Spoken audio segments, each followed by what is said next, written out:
बुद्ध धम्म संघ को त्रिवार वंदना। परम पूजनीय बोधिसत्व डॉक्टर बाबा साहब अम्बेडकर और आज के कार्यक्रम में उपस्थित संपूर्ण श्रद्धा संपन्न बुद्धि संपन्न उपासक उपासिकाएं, आज विशेषतः अपने सुपुत्र लाडो अंश है ना, उसका बर्थडे है, जन्मदिन है। जन्मदिन के उपलक्ष्य में बुद्ध का आशीर्वाद, धम्म का आशीर्वाद, संघ का आशीर्वाद हमेशा रहे, ऐसे कामना करते हुए ये कार्यक्रम शुरू करते हैं।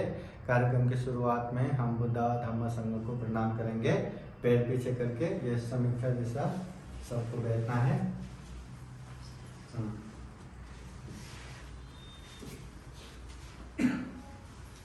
जैसा मैं बोलता हूँ वैसे बोलिए। अरहं सम्मा सम्बुद्धो भगवा बुद्धं भगवन्तं अभिवादेमि। एक बार प्रणाम कीजिए, एक बार। स्वाखातो भगवता धम्मो धम्मं नमस्सामि।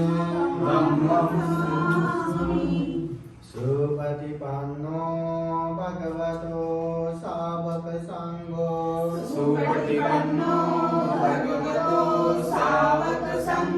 संघं नमामि।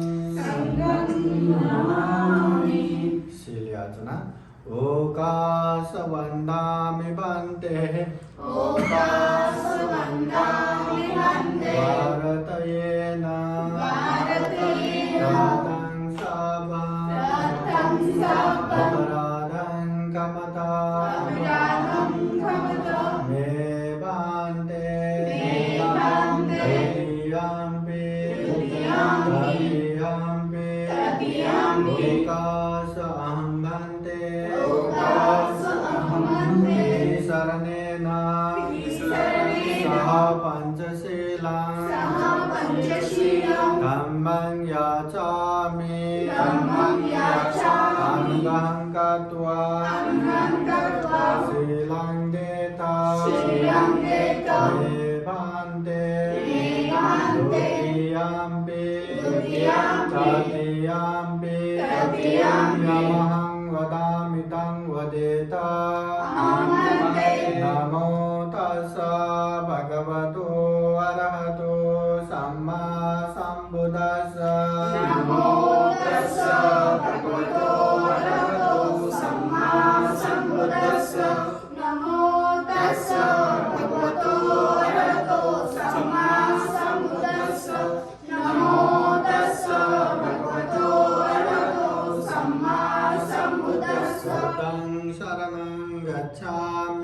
बुद्धं शरणं गच्छामि धम्मं शरणं गच्छामि संघं शरणं गच्छामि द्वितीयम्पि बुद्धं शरणं गच्छामि तृतीयम्पि धम्मं शरणं गच्छामि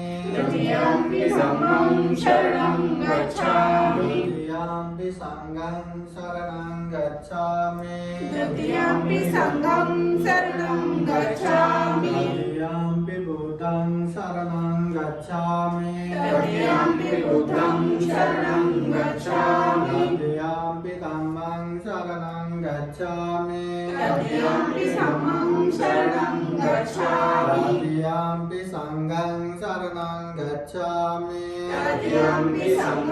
शरणं गच्छामि शरणगमनं परिपूर्णं पानातिपाता वेरमणि सिक्खापदं समादयामि।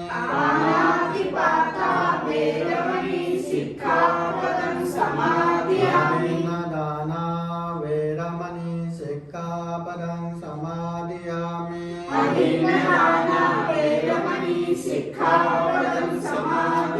नामे सुमिच्छाचारा वेरमणि सिक्खापदं समादयामि कामेषु मिच्छाचारा वेरमणि सिक्खापदं समादयामि मुसावादा वेरमणि सिक्खापदं समादयामि मुसावादा वेरमणि सिक्खापदं समादयामि सुरामेरयो मज्जपमादत्ताना वेरमणि सिक्खापदं समादयामि सुरामेरयो मज्जपमादत्ताना वेरमणि सिक्खापदं समादयामि शरणेन सह पञ्चशीलं धम्मं साधुकां सुरक्षितं कृत्वा अपमादेन सम्पादयेत साधु साधु साधु बुद्धं नमामि धम्मं नमामि संघं नमामि। आज विशेषतः देवानंद रणवीर और वनिता ताई के निकिता ताई के सुपुत्र ये अंश उसका जन्मदिन है। ये समीक्षा समृद्धि का छोटा भाई इसका जन्मदिन है। तो बुद्ध का आशीर्वाद, धम्म का आशीर्वाद, संघ का आशीर्वाद खूब खूब रहे ऐसे कामना करते हैं। विशेषतः ये जन्मदिन बोले तो ये दुर्लभ जीवन प्राप्त हुए ऐसे सुंदर पवित्र दिन, इसलिए ये दिन को हमें याद भी करना चाहिए, ये दिन को हमेशा अविस्मरणीय बनाना चाहिए। इसके लिए हमें दूसरा हैप्पी बर्थडे ये वो तो होता रहेगा, किया न किया ये मायने नहीं रखता, मगर ऐसे पवित्र दिन पे बुद्ध का आशीर्वाद, धम्म का आशीर्वाद, संघ का आशीर्वाद होना जरूरी है। ऐसे पवित्र दिन पे जितना हो सके शरीर से अच्छा करना, वाणी से अच्छा बोलना, मन से अच्छा सोचना जरूरी है। और इस दिन पे जितना हो सके उतना मैं आज अच्छा करूँगा, अच्छे के लिए समर्पित रहूँगा, ये भावना आना जरूरी है। तो बुद्ध कहते हैं गृहस्थ जीवन सुख शांतमय बनाने के लिए कम से कम 3 गुण धम्म होना चाहिए। जिस तरह प्रवचित भिक्षु भिक्षुनियों को 3 गुण धम्म शील समाधि प्रज्ञा जरूरी है, वैसे ही गृहस्थ में रहने वाले उपासक उपासिकाओं को दान शील भावना जरूरी है। दानम ददंतु सत्ताय, श्रद्धा पूर्वक दान देना है, त्याग चित्त से दान देना है। शीलम रखन्तु सर्वदा, हमेशा हमेशा अच्छे शील पालन करना है। भावना भिन्नता भवन्तु, चंचल मन को एकाग्र करने के लिए, ये अशुद्ध मन को परिशुद्ध करने के लिए ध्यान भावना करना जरूरी है। उनमें से भी अभी हमने प्रारंभ में पंचशील प्रार्थना किया। बुद्ध धम्म संघ के शरण में जाके 5 शील अच्छे से पालन करेंगे, ऐसा हमने अधिष्ठान लिया, संकल्प लिया। ये शील पालन करना बहुत जरूरी है। तथागत बुद्ध के समय में एक उपासक था जिसने बुद्ध उपदेश सुन के ये शील के प्रति इतना श्रद्धा जाग गया, इतना वो प्रभावित हो गया, ये तो इतना अच्छा है, अच्छे से पालन करना है। तो गृहस्थाश्रम में रह के, परिवार में रह के तो होता नहीं, चलो मैं भी भिक्षु बन के जाता हूँ, मैं भी प्रवचित होता हूँ करके वो भिक्षु संघ के पास जाके वो भी प्रवचित हो गया। जैसे ही वो प्रवचित हो गया, उसका उपाध्याय आचार्य गुरु ने उसको सिखाना चालू किया। तो उनको सिखाते सिखाते 5 प्रकार के शील, 8 प्रकार के शील, 10 प्रकार के शील, फिर उससे भी छोटा शील, मध्यम शील, बड़ा शील, ऐसे शील के विषय में इतना बताया कि वो तो डर गया। अरे इतने शील है, हाँ इतने सारे शील मैं कैसे पालन करूंगा? एक तो समझना मुश्किल है, याद करना मुश्किल है, पालन कैसे होगा? ये मुझसे नहीं होगा। तो ऐसे सोच सोच के इतना निराश हो गया कि वो भी सोचने लगा। अभी इतना सारा सील याद किया नहीं जाता, पाठ किया नहीं जाता, मैं पालन कैसे करूंगा? अगर पालन नहीं करूंगा तो मैं बंधे बन के क्यों न हूं? इससे अच्छा मैं गृहस्थ में जाता, हाँ, जीवन छोड़ के घर गृहस्थ में जाता, परिवार बनाता और जितना हो सके उतना सील पालन करता। तो ऐसा ही सोच के वो गुरु के पास गए और प्रार्थना किया कि गुरुजी, मुझे इतना सील समझ में नहीं आता, इतना सील पालन नहीं होता, इसलिए मैंने सोचा मैं जीवन निकाल के घर जाऊंगा, जितना हो सके उतना पालन करूंगा। तो गुरु ने भी तुम्हारी इच्छा, पर जाने से पहले बुद्ध के धम्म में तुम प्रवचित हुए हो, एक बार बुद्ध का आशीर्वाद लो, बुद्ध को प्रणाम करो। हाँ ठीक है, हो गए, बुद्ध के पास गए, वंदना किया और गुरुजी ने कहा कि ये प्रवचित छोड़ के घर में जा रहे। क्यों जा रहे? क्योंकि उसको इतना सील समझ में नहीं आ रहा है, पालन नहीं किया जा रहा है, इसलिए अच्छा है घर गृहस्थ में ही जाएंगे। तो बुद्ध ने कहा तो इतना याद नहीं है, कम से कम 3 सील, 3 चीज तो याद करोगे। 3 आसान है, इतना तो मैं याद भी करूंगा, पालन भी करूंगा। ठीक है, जाने की जरूरत नहीं, तुम रहो, सिर्फ 3 चीज याद रखो। क्या चीज याद रखना? ये काय, शरीर से गलत ना करना। दूसरा वाक, ये वाणी, वाणी से गलत नहीं बोलना। फिर तीसरा मनो, मन से गलत ना सोचना। इतना कर पाओगे? हाँ, बहुत आसानी से करूंगा।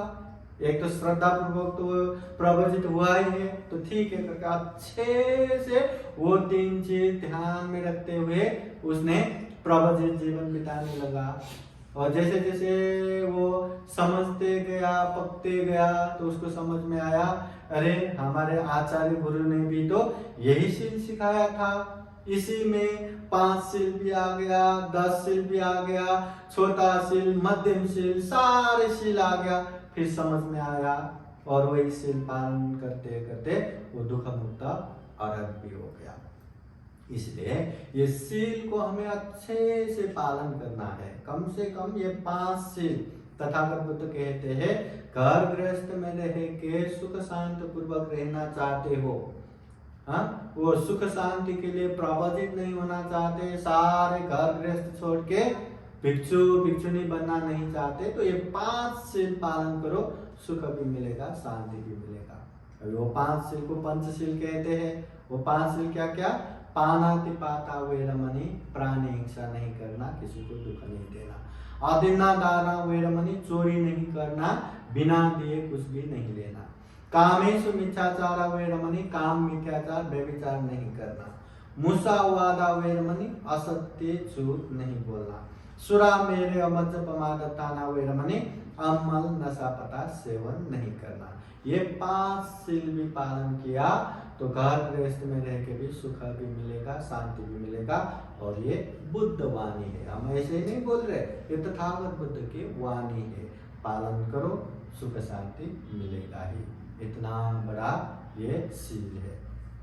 इसलिए कम से कम जन्मदिन के उपलक्ष्य में ऐसे अच्छे चीज सीखना चाहिए, अच्छे चीज अभ्यास करना चाहिए। कम से कम आज के दिन अच्छे से अच्छे करके बुरे चीजों से दूर रहना चाहिए। ये जन्मदिन बहुत इतना दुर्लभ जीवन मिला है, यह मनुष्य जीवन ही ऐसा है, हम चाहे तो निर्दोष जीवन बिता सकते हैं, किसी को दुख दिए बिना, किसी को कष्ट दिए बिना हम जी सकते हैं। इंसान छोड़ के कोई भी प्राणी ऐसे नहीं जी सकते। जंगल के राजा शेर भी अपने भूख मिटाने के लिए दूसरों को मारना ही पड़ता है। निर्दोष प्राणी को जब तक वो शिकार नहीं करेगा, उसका पेट नहीं भरेगा, वो जी नहीं सकता। इसलिए इतना दुर्लभ जीवन मिला है, इसलिए इस पवित्र दिन को हम खुशहाली के रूप में, हैप्पी बर्थडे के रूप में लेते हैं। पर यह भी याद रखना है, जिंदगी के इतने समय तक आते आते हमने कितना अच्छा किया, कितना बुरा किया। हाँ, जितना अच्छा किया उतना अच्छा परिणाम मिलेगा, जितना बुरा किया उतना बुरा परिणाम मिलेगा। तो ये चीज याद रख के मुझे ज्यादा से ज्यादा अच्छा करना है, पुण्य करना है, इसमें हमेशा आगे बढ़ना चाहिए।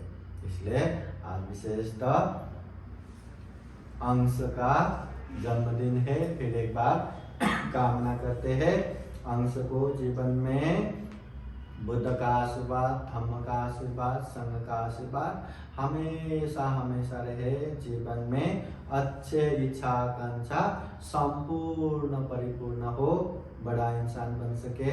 ऐसे ही समीक्षा समृद्धि भी बड़ा इंसान बन सके, वीरान सरोवरी भी बड़ा इंसान बन सके, और बाकी जितने भी परिवार है, बंधु बांधव है, सबके जीवन में बुद्ध धम्म संघ का आशीर्वाद हमेशा रहे। ऐसे कामना करते हुए बुद्धवाणी पाली गाथा द्वारा आशीर्वाद देते हैं। 3 बार साधु साधु बोलिए।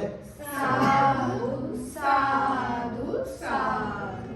समितियो विवदन्तु सब्बरोगो विनाशतु माते भवतु अन्तरायो सुखी दीर्घायुको भव। भवतु सर्वमङ्गलं रक्षन्तु सर्वदेवता सर्वभूतानुभावेन सदा सुखी भवन्तु ते। भवतु सर्वमङ्गलं रक्षन्तु सर्वदेवता सर्वधर्मानुभावेन सदा सुखी भवन्तु ते। भवतु सर्वमङ्गलं रक्षन्तु सर्वदेवता सर्वसङ्घानुभावेन सदा सुखी भवन्तु ते। एचितं पाचितं दुह्यं क्षिप्तमेव समेजतु सर्वे पुरन्तु चेतसङ्कपाचन्दो पन्नरसो यथा। आयु आरोग्ये सम्पत्ति सर्गसम्पत्तिमेव च अतो निब्बान सम्पत्ति इमिनाते समीचतु। साधु साधु साधु। बुद्धं नमामि धम्मं नमामि संघं नमामि अहं वन्दामि सर्वदा। सबका मंगल